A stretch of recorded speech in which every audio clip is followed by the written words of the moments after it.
Hello there. Welcome to this episode of Force Ghost Conversations.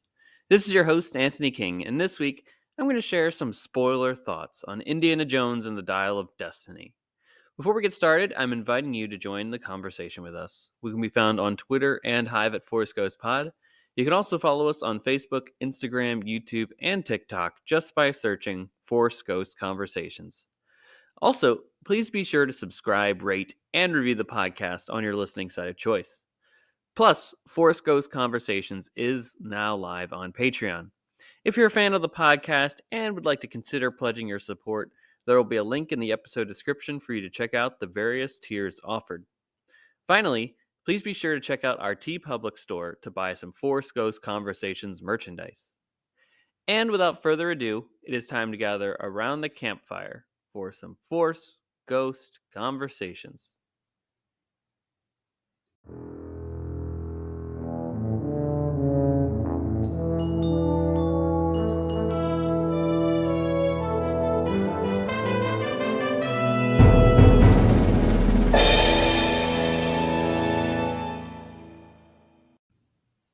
All right, everybody, welcome back to the podcast, and I'm thrilled to get into some more meaty and spoiler discussion about Indiana Jones and the Dial of Destiny. Yes, this will be the topic of discussion for the next couple of episodes here, I imagine, on Forest Ghost Conversations, as, I share some just grander spoiler thoughts, and then with each, subsequent episode for a little bit here, I'm going to just dive in further to one of these aspects, just a little bit more here and there, to fully embrace, break down, discuss, have fun with this incredible movie that is Indiana Jones and the Dial of Destiny. I hope you enjoyed my non-spoiler reaction last week, and I also hope that you caught my conversation with Colby Mead of the Colby Cast on his podcast about Indiana Jones and the Dial of Destiny.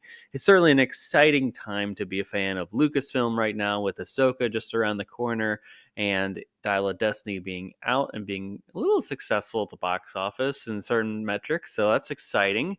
And let's just get right into that. We have some Cloud City gossip before we get into the main portion of the show, which of course is more spoiler discussion for Indiana Jones and the Dial of Destiny.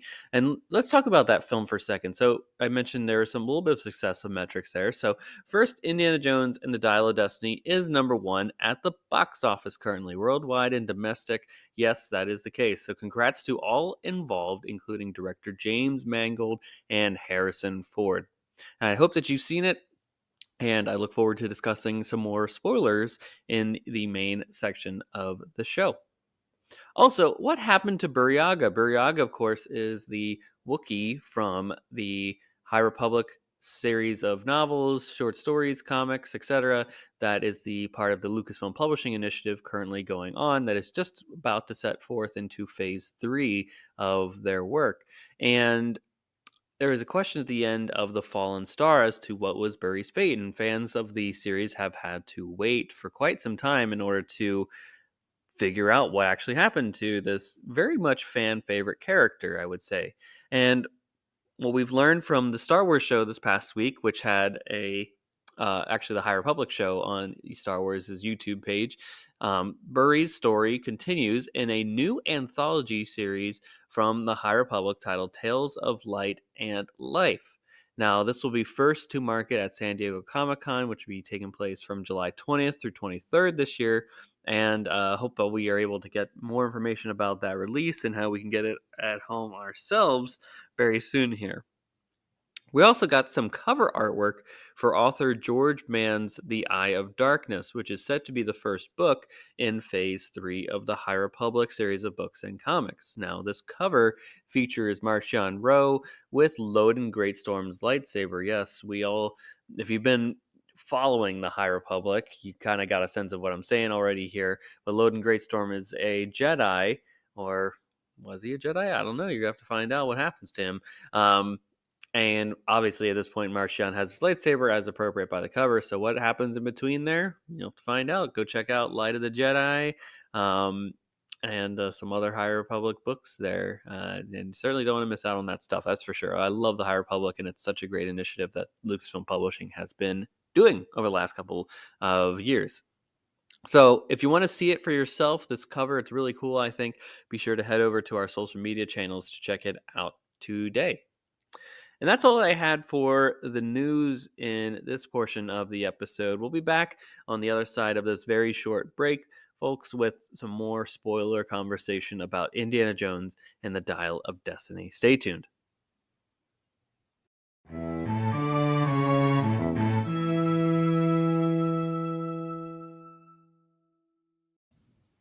Okay, everybody, welcome back to our Indiana Jones talk here. Yes, we're going to talk a little bit more in depth about Indiana Jones and the Dial of Destiny. And I think your first question to me is going to be, Anthony, did you actually see the movie this time? And yes, I did.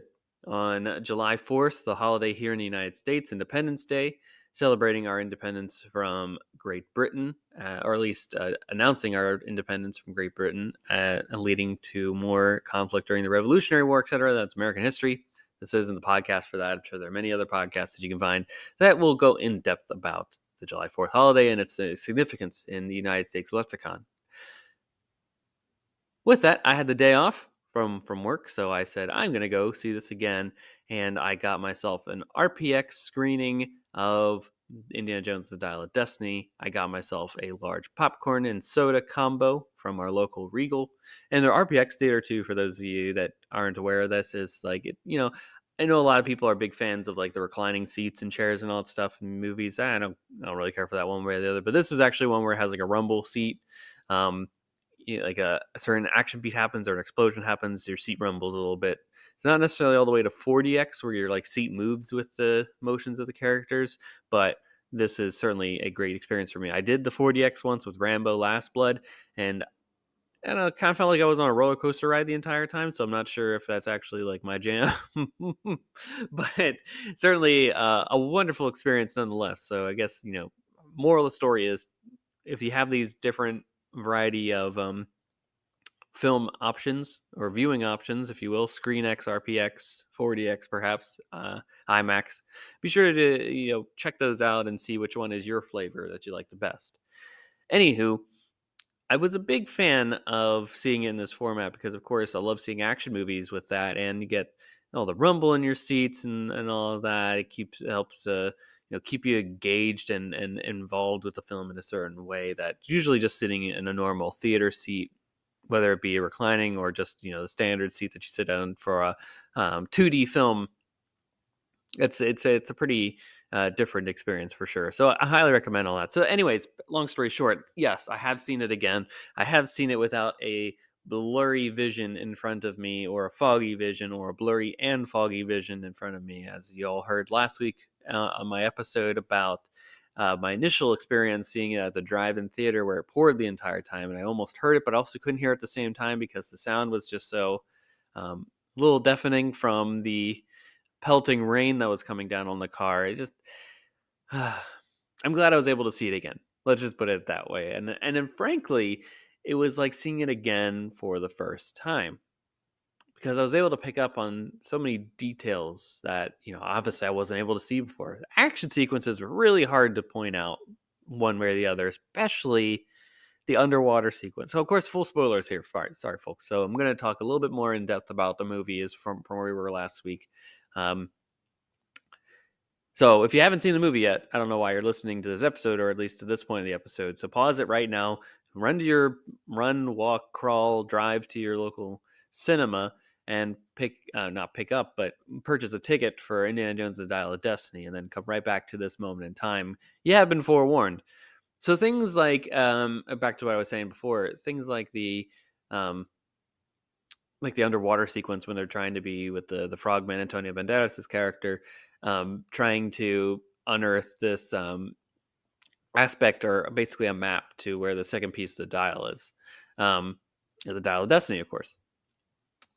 And with the eels, the whole eel sequence, like I heard about eels, but I didn't actually see them. And now to actually see them, I mean, that whole sequence is a little terrifying to me. I was feeling a little claustrophobic. I mean, I don't really know like how he's able to get out because that seemed almost insurmountable. But of course, it's Indiana Jones; and he's going to get out one way or the other. So that was great stuff like that. I was able to see like the more nuances of his face, especially for like that opening sequence. with the de-aging, the whole 20 minutes of de-aging that evidently Variety is reporting it took VFX artists 3 years to do to make it look that stellar. I mean, I think there was maybe one or two moments where I noticed that, like, okay, that could be, maybe someone could say, like, okay, that does look a little computer generated, right?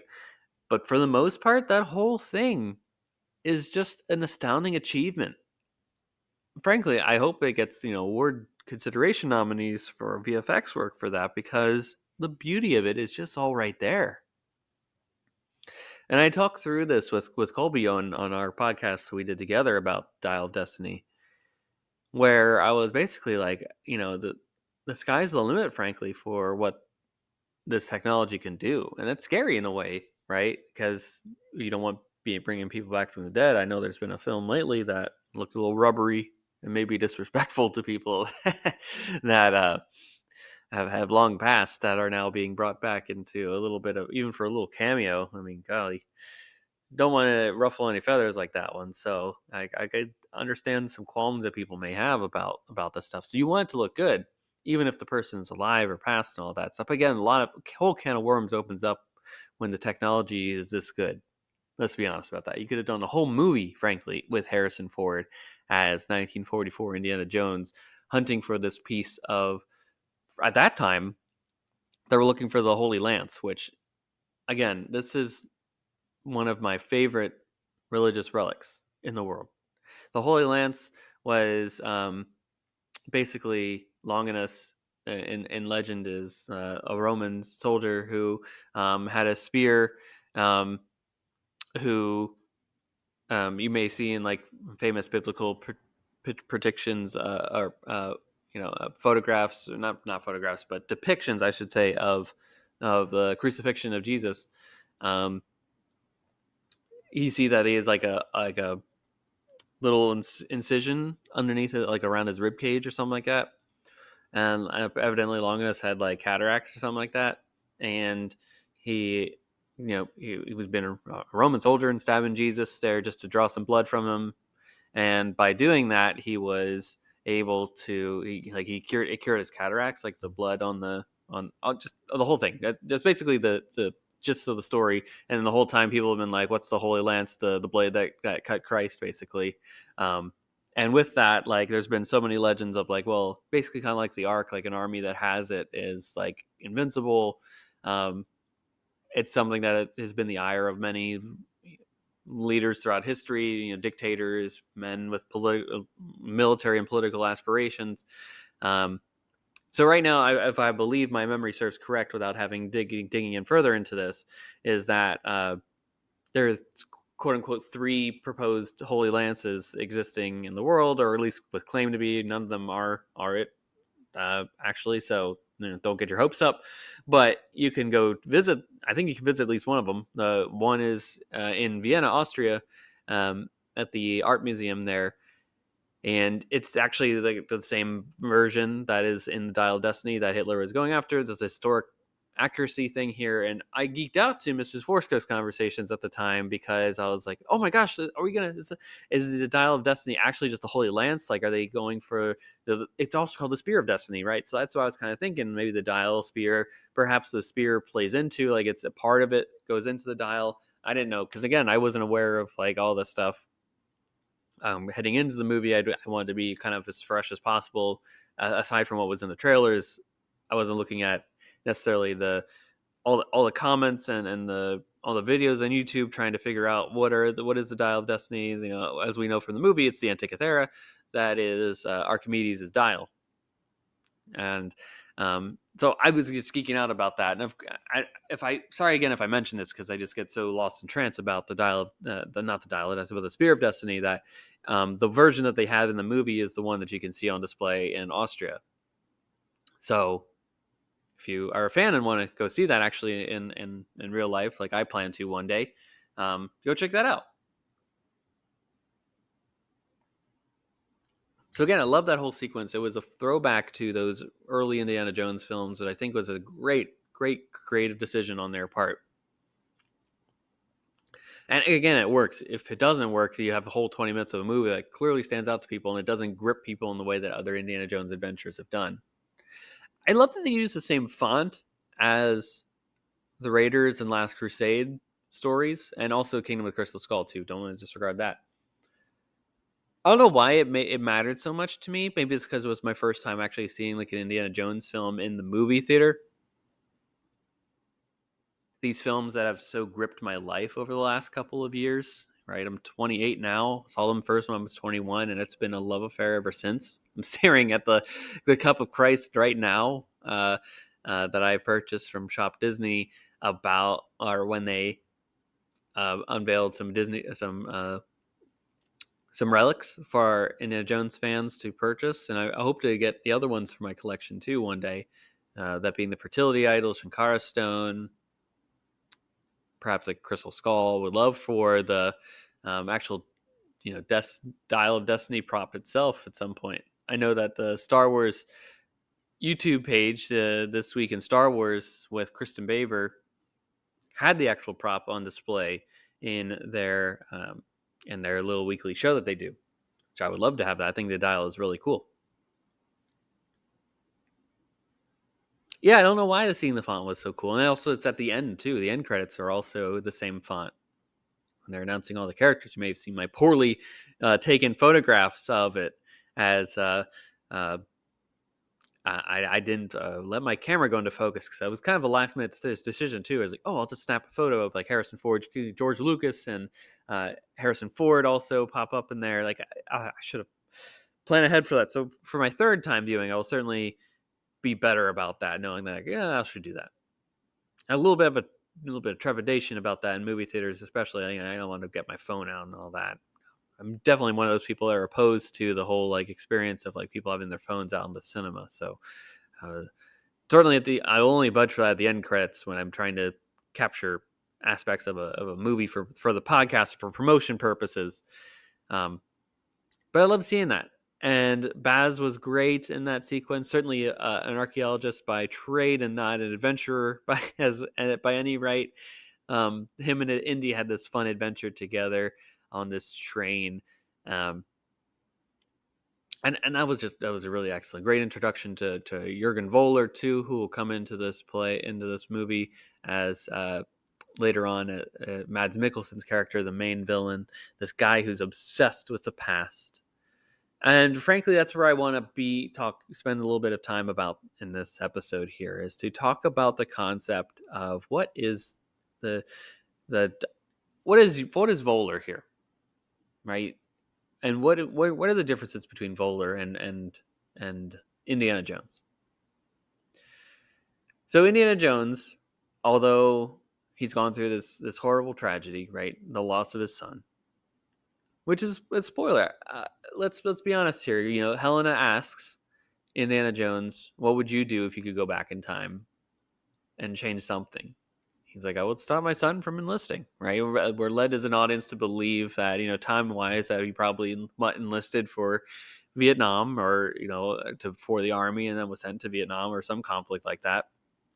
Timing wise, mid early 60s perhaps, and he dies.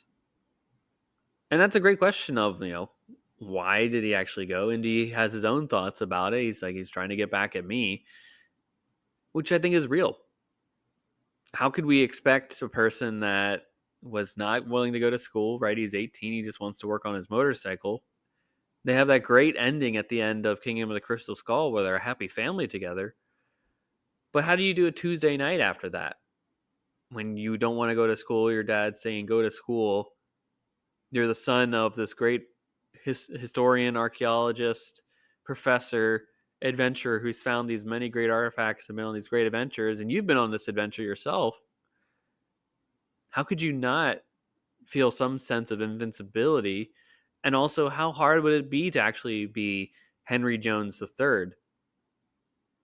That would be so hard on any person. I mean, whether it be actually pressure put on the person or self-anointed pressure just by nature of like talking to people. I mean, if he went to Marshall College and was talking to people and was like, hey, this is my son, Henry Jones III. Like, oh, all those people seem like your dad's such a great guy and all that. He must have been just so hard.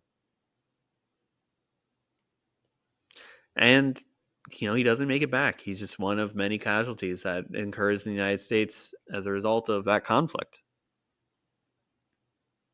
And that drives Marion, who's basically almost a single mother for a large part of Mutt's life, and her only child, too. It breaks her. And that, of course, Indy, who's healed, I would say, in terms of his relationships, is like, how do you heal something that, again, is broken again? The loss of a son that he didn't know he had, that now he gets to have, and then it's taken away from him again. So he's got to deal with that. Marion's got to deal with, being an empty nester, right? There's almost a sense of feeling alone. It's so hard. And that is, I'm glad that they answered the Mutt question. I'm glad they answered the Marion question, because those are as you heard me talking about our Kingdom of the Crystal Skull episode, and we had that great dialogue about, what is the satisfying next step here. I'm satisfied by that choice. It gives Indy the ability to go on this adventure to really fix up this patch that's in him, this empty gaping hole, right? This facing the loss of his son, facing that you can't change the past, you have to move forward, and then reclaiming his love with Marion. I think that was really special, and I'm glad that they tackled it in this way. I mean, there's 1,000 other ways where it doesn't work. I was just definitely worried about how they would just say like, my son's off in Costa Rica studying dolphins or something like that, and things didn't work out well with the wife. But it's like, this is a good reason for that. It's like basically like, Ben Solo turning to the dark side, and that being another reason why Han and Leia aren't necessarily together. They have a little bit of separation by the time of The Force Awakens, right? Like it all kind of makes sense to me here when you wrap your brain around it. And also another character, maybe we could do an episode about that. Oh, let's think about that, guys. Maybe another episode where we really are like trying to do a deep dive into something. We'll get some folks on here to talk about Mutt and Ben Solo, the children of Harrison Ford's characters. That's a great idea. Let's put a pin in that one. But again, glad that they talked about that and then had a reason for this great rejoining at the end of the movie when Marion comes back. And then, it shows the journey and the arc that Indy went on, where he's now able to, I think, be there for Marion in a way, move forward together, and live in the present with what remaining time they have left. Because, he's saying I'm old the entire time. This is my last adventure. Harrison's been very keen about that. They're going to keep going. But, the adventures don't stop. He pulled his hat at the end of the movie, which I thought was a great way to end the movie, right? I love the setting of New York City and all that stuff. It's different for Indiana Jones. It's different for us as the audience to be in this urban setting, especially for 1960s America. A lot different from any other film that we had in this franchise. And then for him just to take the hat at the end, put it on his head, or at least we assume to put it on his head, and to continue being Indiana Jones, but also to move forward with his wife again and to seek comfort and understanding together of what they went through, moving forward together. I mean, that's a really beautiful ending, if you ask me. And I'm very satisfied with that answer to that question and for the resolution that we're giving as a fan base at the end, at least for me. It may not have worked for you, but it worked for me. And I be honest, I teared up. I teared up seeing Marion at the end. I knew it was coming too, because obviously I'd seen the movie. At least I had a sense of where we're going, but I'm not sitting in a hot car stuck to my seat at this point, ready for it to, it's a 2.5 hour movie. It's not like the quickest movie in the planet. And, I'm not saying anything against the runtime. I'm not dogging the runtime at all. I think it's a really well-paced movie. And it doesn't feel like 2.5 hours because a lot of the action bits really swing from one to the other. It just makes me just content as a fan to have this ending here. And I think it's a great bookend to the Indiana Jones franchise if this is the end. Maybe it is, maybe it isn't. Right now, I'm going to believe that it is because that's what everyone's telling me. Perhaps money-wise, it's also another reason why it may be the end, looking at the box office returns and all that. But that's where I land on that one. And basically, let's get back to the destiny of it all here. Jurgen Voller is stuck in the past. Literally and figuratively.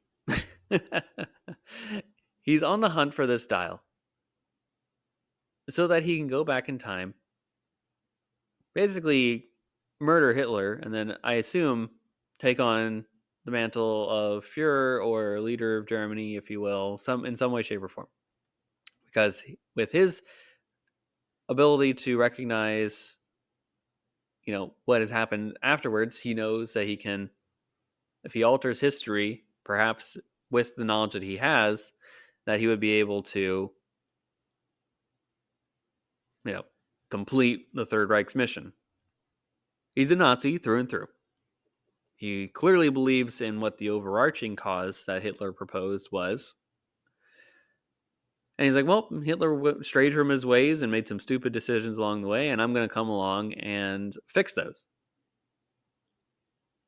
But the foundation that was laid there, he certainly was a believer in. And even 20 plus years later, after being recruited by the United States and working for them as a scientist and sending someone into space, right? The whole backdrop of this movie is a space race, which is why they're able to do all this grand adventure at the same time, because the world is kind of distracted at this point. We sent a man to the moon, and the man that put him on the moon wants a little bit of a holiday, basically, and has a side pet project. We're going to do what he wants.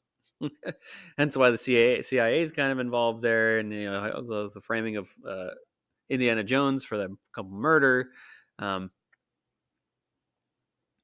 He's just stuck in the past, and that's where it gets to the concept of destiny, right? Indy's a little bit stuck in the past too, in a way, right? Not necessarily just by being an archaeologist by trade and being a historian and all that, but again, there was that loss of Mutt and Marion that makes him stagnant. He's drinking his pain away. He's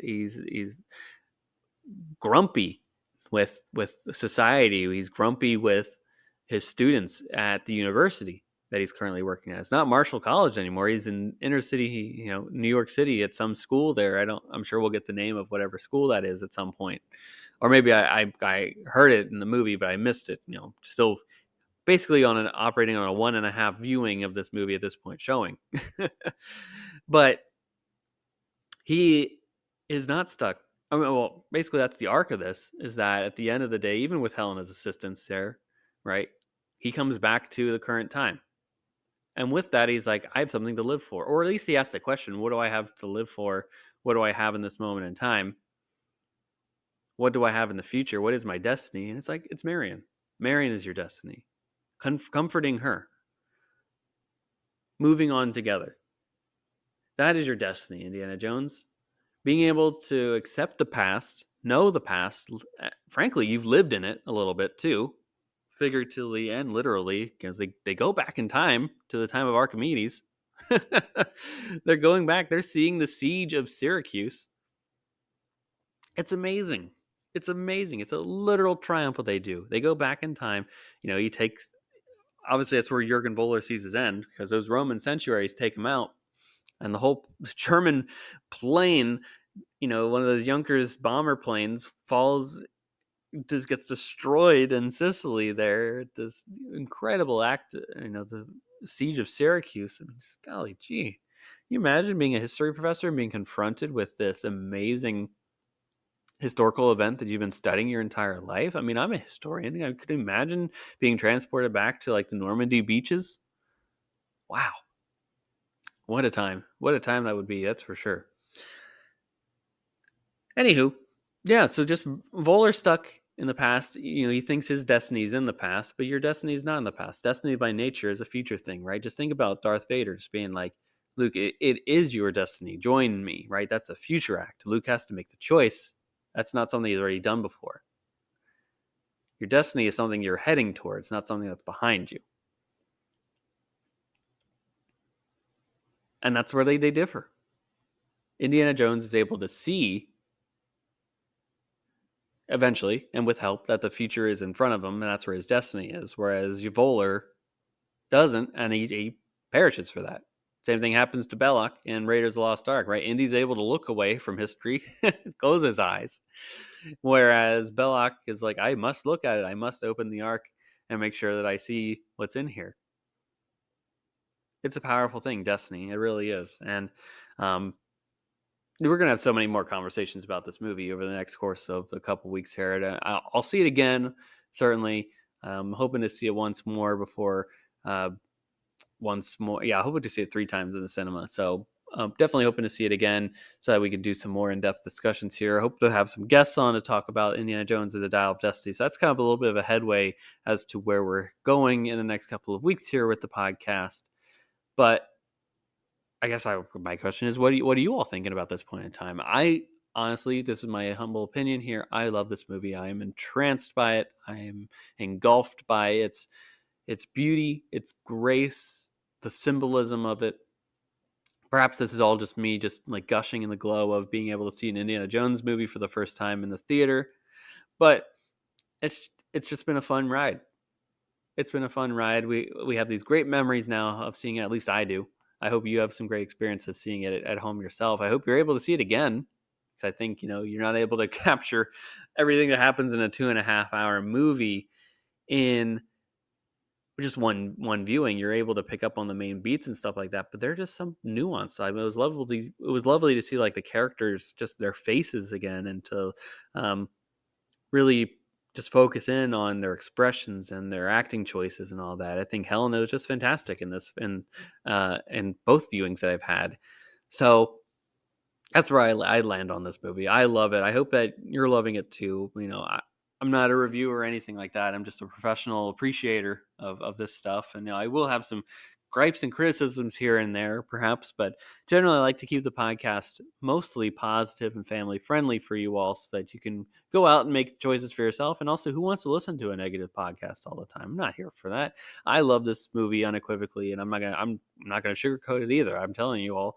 So that if you're like, he doesn't have a gripe about this movie, no, I don't. This is a fantastic movie. It really holds up with the other films in this franchise, and I got nothing bad to say about it. I think Harrison Ford came out to play 110%.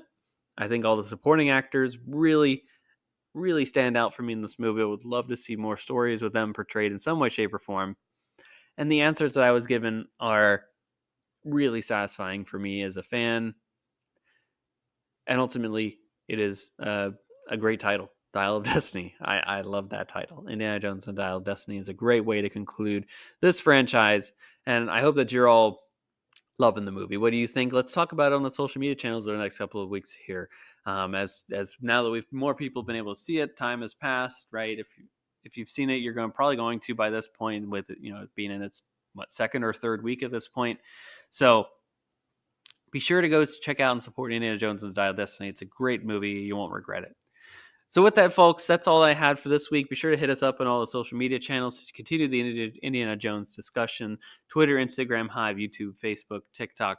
Just search Forest Ghost Conversations and we'll be there. Again, if you want to consider checking out our Patreon page as well as our TeePublic store, where you can support the podcast via merchandise and or a monthly pledge, you can find the various tiers that we have offered, where you can see which one you'd like to do.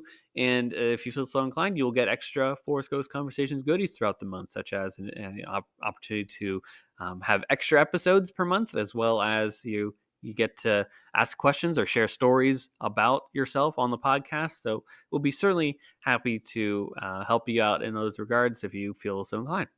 Also, please leave a rating and review, and be sure to subscribe to the podcast on all your podcast platforms. So it really helps to grow the show and reach new audiences, so that we can continue to grow the proverbial seats around the campfire here that is Forest Ghost Conversations. So until next week, folks, may the Force be with you. Take care.